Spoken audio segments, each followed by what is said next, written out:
Hello and welcome back to my channel. I'm Xeno, the personification of a cry for help, and we are back with more Dawn Chorus Late's Routes. Now, that was a short reunion to Silverstone that I thought. I should have known it was going to be short. I didn't expect to finish in 2 parts. But we're back with Dawn Chorus now. And like I said in the last video, I'm once again recording 3 videos in one day. And I'm still recovering from being sick. So I have my strawberry mango tea with me. OGs who watched my live streams or my live VODs will know that this was a repeat drink for those VODs. But now I'm breaking it out again for this. And I have my water with me, so I should be prepared. But anyway, let's get started, shall we? So the last video left off on, Late finally came out as non-binary to everyone, and we're preparing for Jørgen's birthday party! And we got a cake, which Late was broke for, and Devin had to pay, sadly. And apparently it was a really expensive cake, which, Late, what the fuck? But yay, we're gonna be throwing a birthday party for Jørgen, and I love Jørgen. He's such a great character. I can't wait to get to his route next. Anyway, let's continue onward, shall we? Whoa. That was pretty fast. Thank you both. Yes, we've done a pretty good job, haven't we? There you are. And you have the cake, I see. That and more. We've got a bunch of hats, confetti, and banners. We're keeping this a surprise, of course. We might as well. We've gone this far already. This last stretch should be a breeze. Breakfast should be in 15 minutes. Late, go to your room and pretend you were out for a walk or something, before you get suspicious. We can handle the rest. I'll take care of the cake. You can go decorate the room. Which room, actually? The common room or the cafeteria? I talked with the staff already. They said the cafeteria would be a better fit for a party. It's quite a bit bigger. But if we're keeping it a surprise, then we should wait with decorations. Unless we start with the cake before breakfast gets served. But that seems like an odd idea to me. After the food would be better. I thought we were waiting with the cake until the afternoon. Let the kids have some fun. A cake with breakfast sounds like a good time. Yes, I love the idea. They really don't seem to be bothered with being called a kid at all. They're on closer terms with Arn than I am, though. Maybe that's their usual banter? I'll take the cake and candles to the kitchen then. Should we ask someone to light the candles and bring the cake after the food? I want to bring it! They're really excited for the whole thing, aren't they? Even more so than for the restaurant yesterday. Could be the most excited I've seen them in general, and they get excited easily.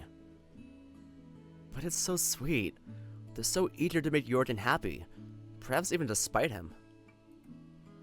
I grip the notebook I'm holding in my paw tighter. I hope Jørgen will be happy with it.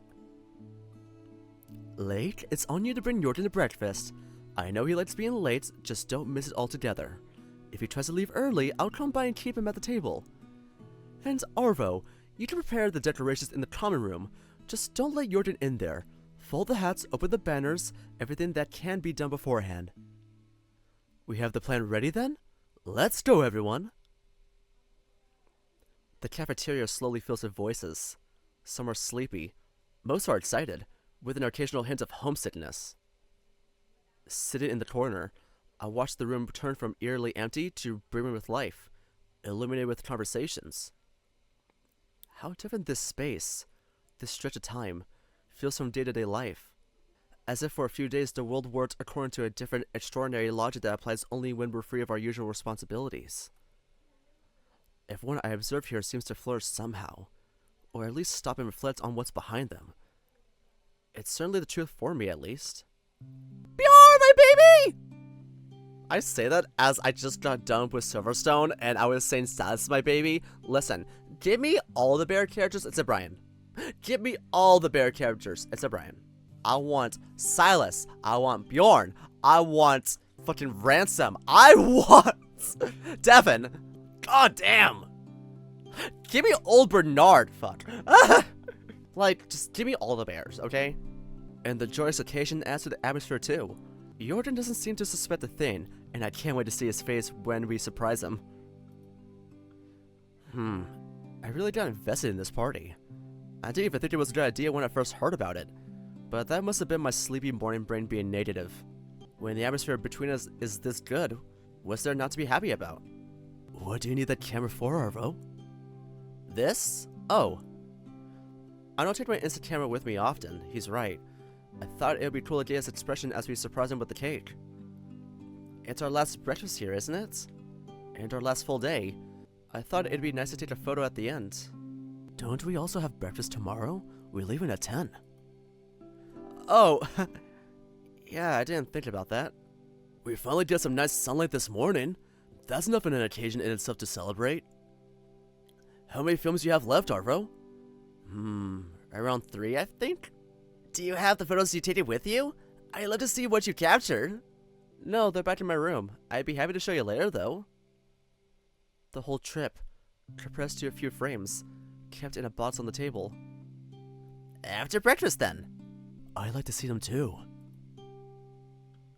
I really much prefer cinemas. I don't have the patience to sit through an entire film at home without getting distracted with something else. Sitting in a dark room, confined to a chair for 2 hours, it really helps. Maybe now I could. I feel like staying here really helped me recenter, recalibrate, and readjust. Also, Jørgen, that's a very pretty phone. I never noticed the color before. Rune points to the phone on the table next to Jørgen's plate, with a pretty lavender color. Oh yeah, it matches your scarf. Ah, thank you. It's the reason why I'm not using the case. Until you drop it and your screen will shatter. Or someone throws it into the sea. Though I don't think a case would help there. I said sorry. It could happen to anyone, though. If they're as clumsy as you are, yes. Also, you think we could convince Arn to let us go to the town again? Probably. I don't know if I'd let it go, though. Maybe in the evening, but I was excited to have some more free time here instead of the town. I thought of going for a hike summer today. And we have the sauna and the pool, and generally a plethora of things to do here. I'd be fine just staying here. There is something peaceful about this place that you won't find even in that town. I'm really in the mood for immersing myself in that. A trip in the evening could be nice. I'd like to see the local life on the weekend.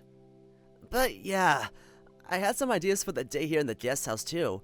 Like, how about karaoke here, in the cafeteria? Oh, karaoke, I'm in. Oh, you sing, Bjorn? Why don't you serenade me?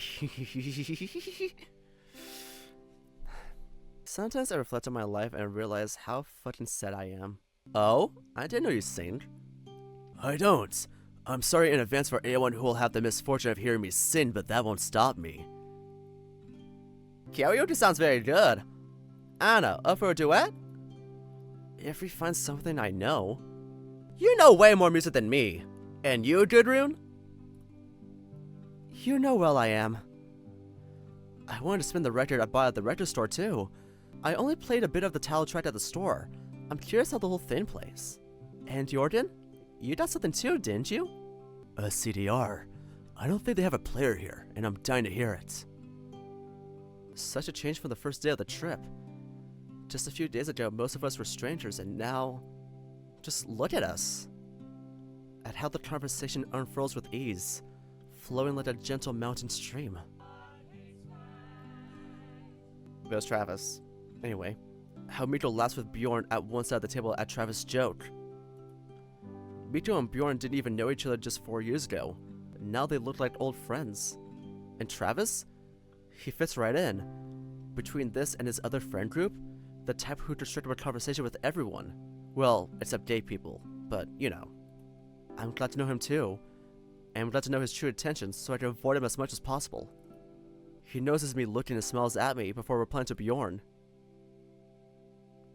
Harun and Devin exchanged their favorite places at Onslow with Lake and Jørgen, sitting opposite of them. I would have never guessed the 4 of them could talk like friends, but here they are, laughing over the bowl of tomatoes. Coach's face when he learns that they're locally grown here in glass houses instead of imported is priceless. And who would have guessed that one morning together would make Lake warm up to Coach Devin, and Coach Devin to drop his professional attitude so easily. He's relaxed so much during this camp already. Something tells me now I'm seeing the real him, and how he acted before was how he thought other professors expected him to. How Gudrun, Jørgen, Anna, and Eleni accepted me to their group and welcomed me warmly. And how fun it is to be with them, among other queers, people with whom I can be myself unfiltered. I'm slowly accepting that identity, huh? And it's a good feeling. Good enough that I smile to myself. Who knows what else I might unearth with them, now that I feel comfortable enough to start digging. Oh, the excitement for the future is at least like what I felt moving out at home. And they're all my friends too now. The whole table. Together. Even if we separate, like ripples on the shore, there'll still be this moment we all share. Here, in this room. I want to believe in that. That even if our paths separate, there will be something immortal binding us, something we could come back to together, even just alone, on a cold night at a fireplace. All this has to be worth something. Lake is in the center of this whirlwind. The good things that happened here, they all happened with me being at their side. What's between us will certainly last beyond the camp, that's obvious. What the future holds for us, that isn't. But I can't wait to see. Who wants some more cucumber, Jørgen? Thank you, I'm done. I have an article to write. I'll see you guys later. Oh, no, don't! I wanted to talk to you about something first. About what? About... Lake listens at me plainly, obviously out of ideas and only stalling. About that karaoke. We started to discuss the list of tracks. Was there something you wanted to add? Oh, that can wait. I'll try to think of something, but I doubt I'll come up with anything. The stuff I like rarely makes it to karaoke playlists. Oh, I know the feeling, but yeah, Jørgen, dear, can I join you for a moment? I want to talk about your project. Oh, of course. You can have my seat, Professor. I have to go for a moment anyway. Bathroom break. Professor R gives me a slight wait before he turns to Jørgen. Breakfast is slowly coming to end. First students start leaving the room, but no one from our table yet, thankfully. Everyone is too engaged in the conversations. Lake must have gone to get the cake. It should take only a moment. I lean back and just smile. Everything is going perfectly so far. The notebook I bought for Jørgen is in my backpack, but we've agreed with Lake to wait with the gifts until later, so that it's only the three of us and the girls. I'm not sure if they have any gifts, but they knew about the birthday and the party before me, so maybe? Lake enters the cafeteria, carrying the cake, and on it, 8 candles burn with the warmest glow of celebration. Jørgen, happy birthday! No. No, you didn't. Everyone, let's sing! Happy birthday to you! Happy birthday to you! Lake intonates the singing, mostly hitting the right notes, but with a confidence that carries the chant forward. Happy birthday, dear Jørgen. We all join into a celebratory choir, most surprised, but all smiling, singing each as we can. But we all give it our best. Not only us, the whole cafeteria joins, students and professors and staff alike. Oh, Jørgen, you're so adorable. And in the middle of it all is Jørgen, standing next to his chair, blushing and looking away. Okay, that's enough. I get the idea. Jørgen, happy birthday. I hope you aren't mad. A subtle smile blossoms on Jørgen's snout, as if he didn't want us to notice, but couldn't help it. I'll think about it, and thank you. The cake is coconut, chocolate, and banana, as you like it. There's a tiny Norwegian flag on the top too that puzzles me a bit, but it's been there since we got the cake from the bakery. I guess people here feel rather patriotic, even if a birthday is a weird occasion to showcase that. Jørgen, can I take a photo? This is why I brought the camera here, actually. Sure. An instant photo could actually be a nice souvenir. I grab the camera and put it to my eye. It doesn't take long to find the right frame. I know exactly what I want to capture. A click of the shutter. Can we see it? The baby! He looks so embarrassed. I love him! Oh my god, laying in the back just with the thumbs up. I fucking love them so much. What?! Oh shit, I should have continued this in the last part, shouldn't I? What do you mean to be continued? Fuck. Fuck, no. No, this can't be right. To be continued? No. Oh, I was told they auto-saved it for us, so that way we don't have to like go back and save it, but they still give us the option to do that. Well, time to break out the fucking poll to see who's roused next, because this is way too fucking early of a playthrough to end.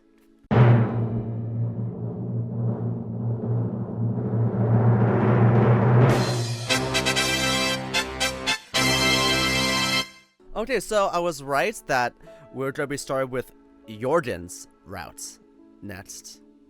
Which means we're going to have to get all of his developments, and then we would go to his route. The usual. Anyway. Okay, so I'm currently at the part where we lost our key, and Lake is still with us, but we're at the scene where Arvo is imagining someone being with him right now.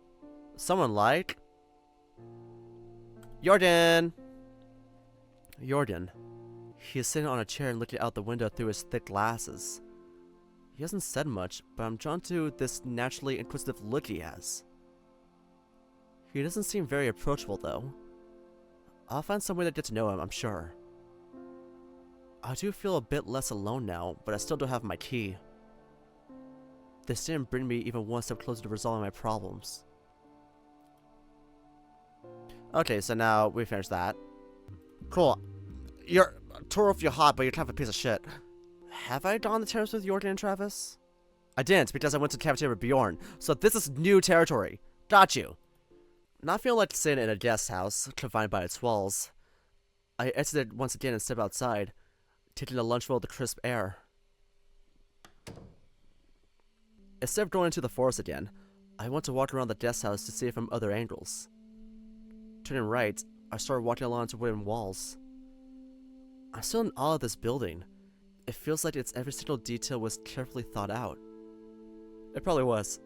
Walking around another corner, I finally see the terrace that Coach mentioned earlier. Half of it is covered in snow. The other half is hidden under a roof. There's also a door leading back to the guest house. There are two students sitting on a bench outside. That's Jørgen. And the homophobic one. That tiny kid that's friends with Miko. Jørgen is simply sitting and looking at some point in the distance, holding a book in his paw, while Travis is playing some game on a paw-held console. Hey there! What are you doing here? Arvo, hello there! Arvo, we meet again. Only now I notice that he has a very soft voice and speaks with almost no accent, and there's a certain elegance to the way he pronounces words. Ha ha ha, let's start with Jørgen.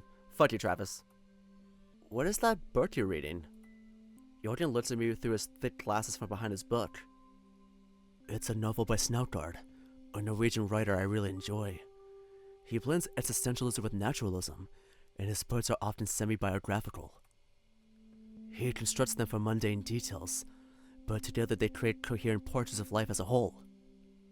This is often based on the radical self-exposure and self-humiliation he's employing in his books, but this makes it all only more interesting. It was really groundbreaking when it came out. The sheer amount of mundane details he put in those books is insane, but somehow it all works.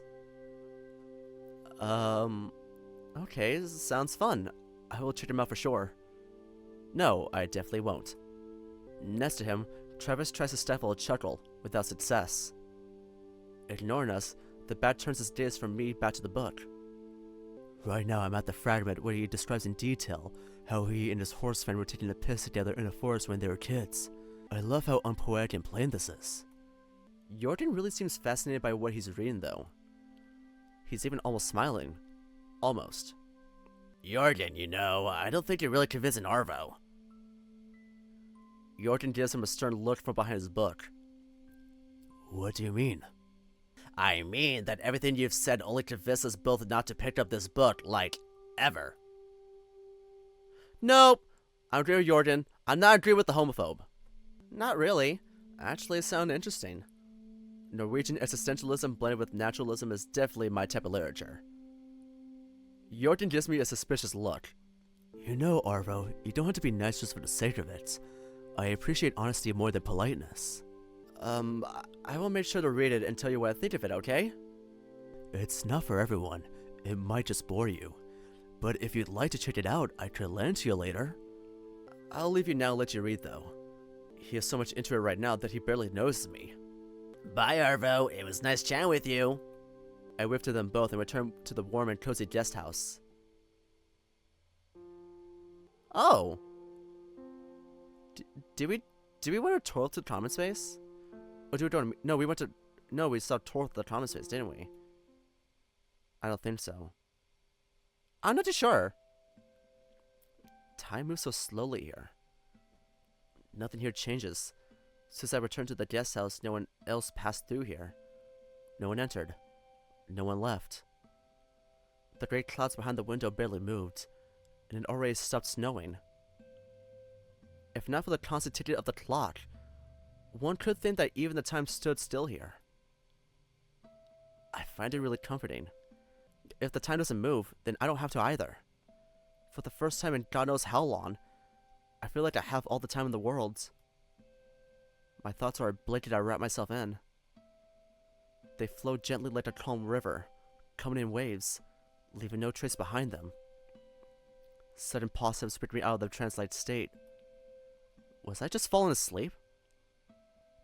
I looked at the entrance and see Torolf stand there in the glazed corridor, looking outside. Against the backdrop of the gray sky, he looks pretty dramatic, like a figure from Caspar David Badrich's painting. Without even thinking what I'm doing, I hop onto my paws and start walking in his direction. I was lying down a bit too long for that apparently, though, because I immediately start feeling dizzy and my field of vision blurs. I have to lean against the wall, and that's when Torolf turns around and noses me.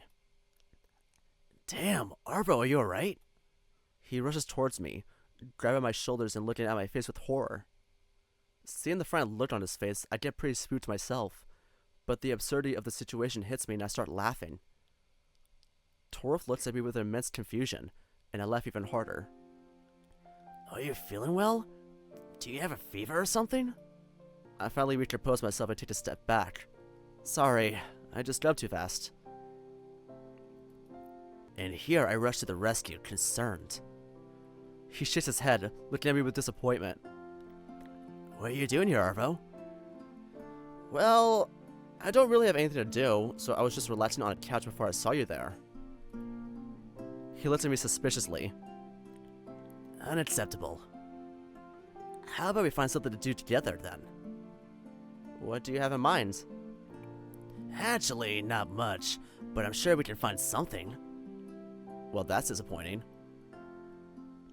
Hey, sorry I don't have some great plan prepared. I didn't think I needed to come here with one. We could always just sit here in the lobby. Wouldn't it be better to go sit in a room? Actually, why are you sitting here instead of your room? Oh wait, I know. I want to go check out the common space. You want to tag along? I'm glad he didn't wait for me to answer, because I don't really feel like explaining it all again. Common space? What do you want to do there? I think there's a record player there. I want to see what albums do they have and just lounge a bit. That should be fun up with the company of a cute tiger like you. A record player, huh? I haven't seen one in a long time. I haven't noticed it there, but then I only peeked into the common space before. Good idea, why not? Great, let me lead the way then. We moved to the common space. I went past it a few times before, but never paid much attention to it.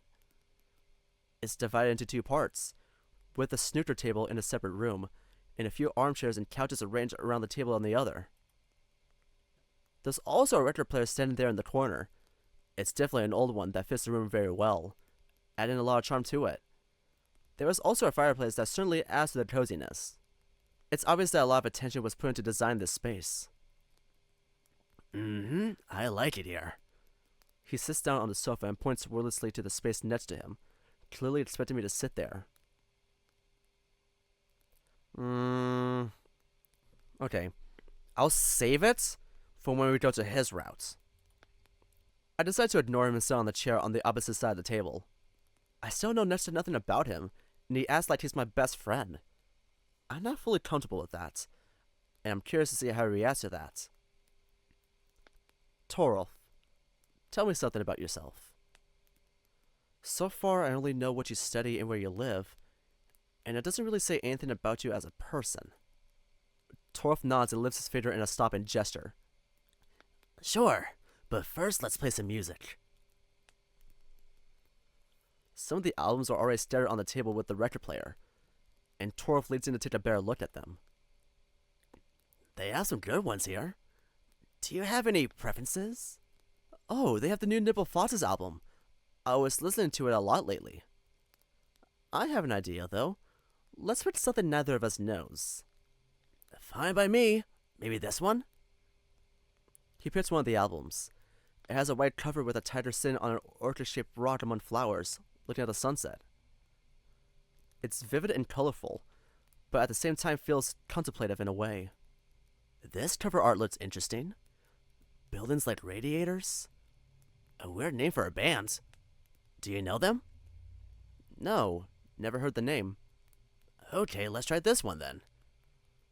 He takes the black record out of the sleeve and puts it on the record player.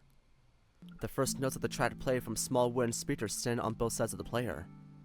Soft acoustic guitar that fits the space well.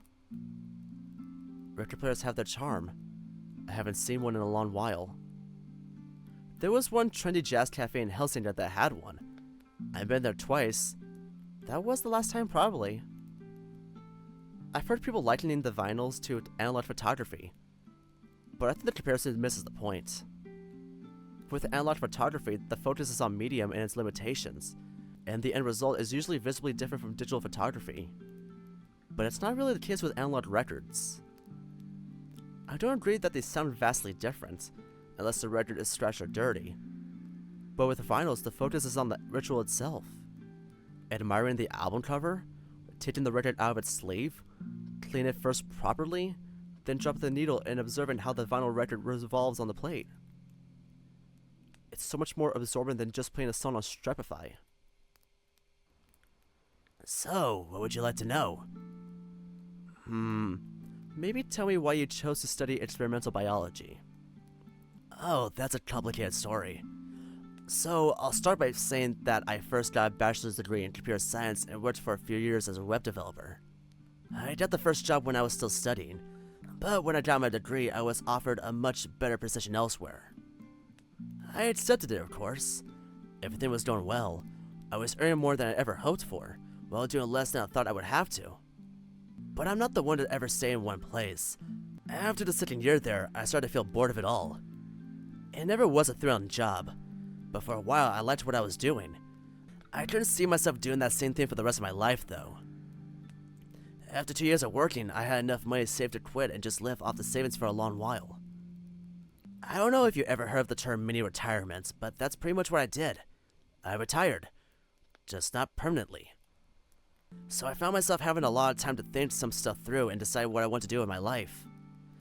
And I understood that I wanted to do something more substantial. I wanted to be at the frontier of science. I wanted to work on something groundbreaking. Something actually meaningful. So after some research, I decided to go with experimental biology. That's pretty much it. Not very interesting, was it? Wow, that's a lot of new facts. I thought you were maybe a year or two older than me, but that would mean you're 24? 27, actually. I finished my studies, worked for 2 more years, traveled around the world for a year, and then ended up here.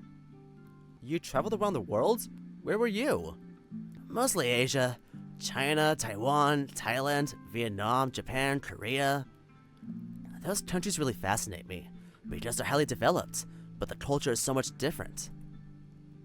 I never felt at home there, but somehow I still kept coming back. Torolf takes out a phone from his pocket and looks at the screen, stretching his head. Okay, I'm gonna head back to my room now. I need to take care of a few things before dinner. See you later, maybe? Oh, sure. See you. That's a bit sudden. As if out of nowhere he lost interest in the conversation, because he is unhappy with his life and himself, and he only sees sex as a way to be close to someone. But he doesn't want anyone to get close to him. That's why he's only interested in sex, and not dating someone. That's why he can never be in a relationship with Late, because he just can't give that to Late. Clot the tea. Speaking of tea, I need to take a sip of it. Exquisite. Or maybe someone tested him and he decided to go? I don't know. But before I even think of asking him, he's already out of the room. And I'm left here alone. Okay, so we're at the part where we're playing table paw ball. I guess that's what it's called. So last time, we ended up with Lake. And that's why we agreed to go with Lake. But let's do it with Jørgen. I'd rather play with Jørgen, actually. Unless you don't want to? Fine with me. Okay, that's all then. Good. I thought that would take much longer. We approached the table, me and Jørgen taking the red side, while Lake and Torolf take the blue one. I play better with the strikers. Can you take the defense? Sure. I'm better with the goalkeeper. Jørgen fetches the ball from our goal and looks at everyone else at the table. No spinning. I hope we are clear on that. No spinning! Noted. Sure. So, can we start? Jørgen serves the ball, and it rolls over to our midfield players. I pass the ball through Torolf's attack to Jørgen. He strikes the ball skillfully, sending it straight into the other team's goal. Okay, that was pretty anticlimactic. Looks like this is going to be an easy match. I was lucky to team up with Jørgen. I didn't think he agreed to team up with me. I was sure that he would want to play with Lake. Maybe it didn't make much difference for him? While in deep in thoughts, Lake manages to take the ball from Jørgen, and, out of nowhere, hits the ball as hard as he can. I don't even have time to react as it flies through the whole table, letting straight in our goal. Storing a point from the defense line. Oh, that was nice! Thanks! Okay, this might not be so easy after all. But who won? That was fun. Thanks for the game, guys. We won the match narrowly with a 10-9 score. I did a good job defending our goal, but it was mostly Jørgen's methodical playing that let us win. Lake was pretty good too, and Torolf is an absolute beast, but it still were no match for us. Lake was sorted for a few minutes after the match, but he came back to his usual energetic self after Torolf promised him a rematch. Now I'm sitting next to Jørgen on a couch, feeling proud of us both. A strange sensation fills me, something akin to a warm glow illuminating me from the inside. It's nice to just sit here together. I don't feel the need to say anything. I think this was supposed to show Jørgen and not Torolf. It's getting late, and the sun is already approaching the horizon, filling the room with golden glow. We stay like that in silence for a while, just enjoying this evening before everyone leaves for their rooms. I stay here for a bit longer, just enjoying this moment of peacefulness. And also because you can't go back to your room. Okay, so we're finally here. We're finally here on the options, and now we're gonna pick Jørgen. Yay! I looked around to locate Jørgen. This room's easy. He's standing alone, not far from me. He's looking through the finder, making fine adjustments to the telescope position with the knobs. Jørgen? Yes? Jørgen replies without looking at me, fully focused on the task. He moves precise and deliberate. How are you doing? Only now he looks away from the telescope, turning in my direction, a slight smile on his lips. Fairly well. Nice of you to ask. How about you? I see you're in a good mood. That is true. This gives me some hope. I haven't talked with him much. He always seems so out of reach, encased in his own world. But this time, the nice light reflected in his glasses almost obscured his eyes, but I can see that he's looking straight at me. Did you want something? Or you came over just to ask how I am doing? Oh, no. I mean, I'm interested in that too. But I had some trouble with using that sky map, and I didn't want to bother Professor Arn with questions. That's silly. It's what he's here for. What did you have problems with? I haven't used the app before the assignments. I have no idea how it works. Jørgen looked at me sternly from behind his glasses. Didn't the email say to familiarize yourself with the app before stargazing? Yes, but... No, I don't have anything in my defense. Sorry. Why should I help you if you didn't do the bare minimum then? Because you're nice? That's a bold assumption, Arvo. But I'm almost done with the assignment myself, so I can help you. Just wait a moment. I really have the occasion to use such nice equipment. Jørgen looks back into the telescope, while I look around at the other students. Most of them are still looking at their phones, pointing them at the sky. Okay, now I'm done. So, where's your telescope? I'll help you there. Here, I've done all the work already. Okay, sure. It's that one, at the edge of the terrace. Jørgen nods and follows me in silence. Jørgen quickly goes with me through the functionalities of the Sky Map app and helps me to find Saturn myself using it. He really is knowledgeable, or at least well prepared. No wonder he's a top student, at least according to Lake. So this is just a regular tripod. If you ever used one, then you know how to use this too. Unscrew this first, and then you can rotate the telescope freely. I follow his instructions, sometimes asking a question when I don't fully follow. He's great at explaining, so everything is going smoothly. Now look here, into the viewfinder, and try to locate Saturn through it. When it will be roughly in the middle, tighten the lock knob and look through the telescope. Then you can do fine-tuning with the 7 knobs on the side. Okay, I still follow. This wasn't really hard, quite the contrary. Actually, I had fun doing all this. Much more than if I would be doing this alone. Great. Good job, Arvo. Go ahead, take a better look. It is Saturn. I'm sorry, every time I had to skip that, because we already read that. Okay, that was something. Yeah. Saturn is especially impressive. That's why Professor Arn chose it for today. The sky reflected in Jørgen's glasses seems different now. They're no longer just some abstract objects. Now they're stars and planets with their moons, and even distant galaxies. Now tell me, why did you ask me to help you? If you didn't want help from the instructor, which I find unlikely, you still could have asked Lake or your friend Miko. So, what's the matter? He saw right through me, just like that. He knew from the beginning and still decided to help me. That's nice of him at least.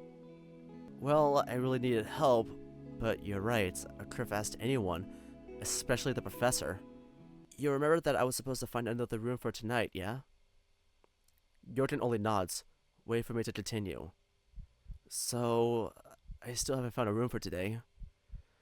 I thought about it for a while, and know that you don't really have a reason to, but I thought I could ask anyway because there's no harm in that. Anyway, would you be okay with taking me in for today? Sure. Oh, great! That's really great. The only issue I see is that we only have 2 beds, but we'll come up with something. In any case, I don't mind you staying with us. Thank you, Jørgen. No problem, Arvo. It's also Lake's room, but I'm sure he'll be fine with you staying. I'll go ask him in a moment. Thank you again, Jørgen. You're really great. It's nothing. No need to thank me. It doesn't cost me anything. Yay, we did all that. Okay, we asked about photography in the last part, but we didn't ask about authors, so let's talk about authors. I finally remember how I met him outside the guest house after lunch, when he was sitting with Travis and reading the book. What other books do you read? I mean, I remember you talking about Snoutzen outside today. I hope I at least remember the name right. Snoutgard.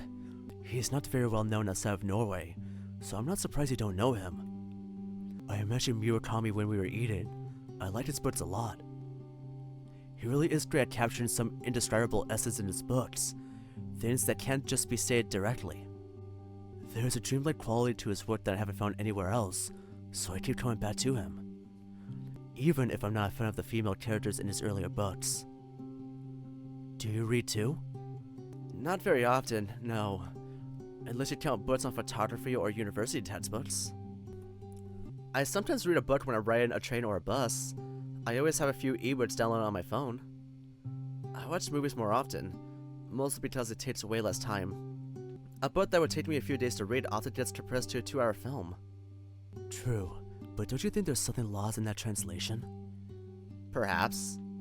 I don't mean to come off as a snob or something. I watch films too. But I enjoy visualizing the story in my head and reading it at my tempo.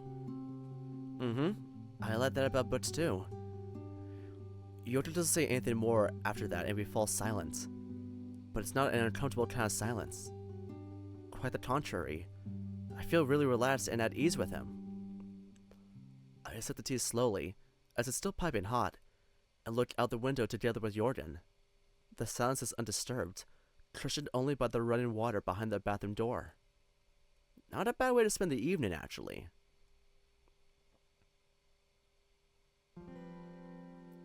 And we read this part.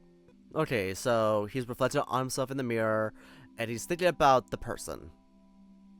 First it was Rune, then it was Late, and now it's Jørgen. Let's read. Somewhere at the back of my head, there's the image of Jørgen looking at me from behind his massive glasses, with that lively gleam in his eyes. Whatever else I try to think about, my thoughts circle back to it. I didn't think he'd let me stay in his room. I'm still not sure why he did. Through my whole life, I didn't think I've ever talked with anyone like him. So uncompromising, self-assured and curious. I want to get to know him better. Okay, then I skipped some more text, y'all, just in case. Hey, thanks for making the bed for me. You didn't have to. I could have done it myself. No problem. You're our guest. And that way we could go to bed earlier, if you're ready. Oh, one thing actually. Do you happen to have a spare phone charger? If you have a standard port, then I have a spare cable and a charger that can charge up to 3 phones at once. Sometimes it proves itself useful. Great! Thank you, Jørgen. Sorry that I'm using you two like this. If I had a choice. But you don't, and it's not a problem. I'm only happy to have you here, Arvo. I dropped the rest of my clothes on the chair. It doesn't look very elegant, but what else can I do with them? I left the bathroom key in the bathroom, as I'll be using it tomorrow morning, so the only thing left to do is to take out my phone from my trousers and plug it in. After that, I turn off the light and get into the bed Late made for me, cover myself up to my neck. The mattress itself is not too soft and not too hard, but it's a bit weird sleeping on the floor, as I can feel the hard wooden panels beneath the softness. And we talked about existentialism. Where am I? I have no fucking clue. I open my eyes slowly. Right, I'm in Jørgen's room. Good morning. Morning. Wait a minute. Are those top surgery stars? Oh. Hey, can I take the bathroom now? Go ahead, I'm all done. It's really weird seeing you up before 8. Are you feeling alright? Never been better. Arvo, did you give him something? Me? No. Jørgen dresses up quickly and rather gracefully, again in all black clothes. Okay, I'll make it quick. We have to go out soon. Good morning to you too, Arvo. I hope you slept well. No lion snore keeping you up at night? Thankfully, no. Sleeping on the floor was surprisingly comfortable too. I was afraid I'd wake up with my back killing me, but no, it was no worse than sleeping in a bed. And we have some business tea with Jørgen. Oh, we read all this. Oh wow, there's a lot of things that we read because we were on Late's route. Okay, so we found our key. It was in our bed the whole time. We know this.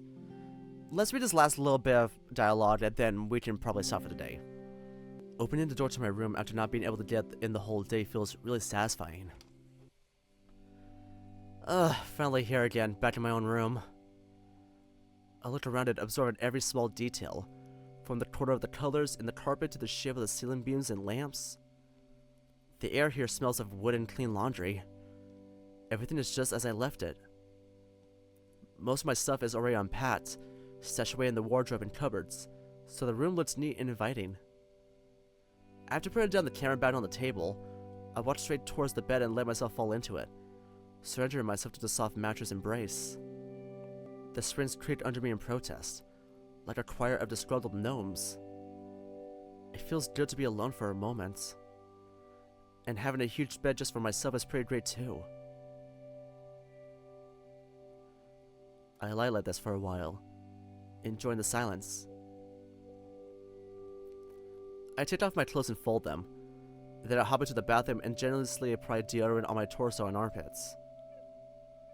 Afterwards, I take down a fresh pair of boxers and socks, both with a different pattern, just as I like them, and put them on. Oh yes, I feel much better in fresh clothes. I doubt anyone would notice, but somehow it makes a difference for me. Wearing the same t-shirt 2 days in a row feels wrong, even if it smells nice. I'm glad tigers don't sweat much. I don't have to be too mindful of my smell, unlike animals of some other species. That's a bit racist, isn't it, Arvo? I have some time to kill now before the lectures. Maybe I'll just read a book, or to go around and take some photos now that I have my digital camera back. Okay, so I skipped the entire conversation regarding Jørgen's conflict with his parents regarding his transition, and that was only because like we've already read that before in Late's route, and I predicted that since Late and Jørgen live in the same room, that a lot of the dialogue on their routes are going to like overlap. And I knew that was gonna happen, so I have a feeling that Jørgen's might be a short route. But I still love Jørgen. Oh my god. But I remember we stayed with Late this time because we were on Late's route, but we're gonna probably join Jørgen and Gudrun swimming, I believe. I believe it was swimming. But you know what? I'm gonna stop right here. So let's go right here with Jørgen's, and we're gonna end it here for today. Well, that was fun, wasn't it? We skipped a lot of dialogue, and it feels like we just learned more about Torolf than we did Jørgen. That's kind of sad. Wait, actually, I'm really curious about Torolf's route. Did anyone vote for Torolf in the polls? I had to see. No one picked Torolf. No one picked him. That is so funny. And what's really funny is that, like, actually no, it's gonna be really sad if we pick Torolf. Like, if we do Torolf's route, how is Late gonna feel? Is Late gonna be bitter? Is Late gonna be bitter about us? That's crazy. But anyway, I can't wait to keep playing this. I think I got one more video in me for today. So, in the next time, thank you all so much for clicking on this video. If you enjoyed it, give it a like. And subscribe if you're really interested. I'll leave a link to the visual novel in the description below if you want to go play for yourself, as well as links to my Twitter and Blue Sky if you want to support me on those platforms. And as always, I'll be leaving a link to the visual novel me and my good friend Zid the Red Panda made for the February game jam called When You Are Mine. Please still show your support to it, and if you do enjoy it, maybe just rate it and comment on it on itchio. We love reading those, it makes our day. And as always, thank you all so much for watching, and I'll see you in the next video. Bye bye!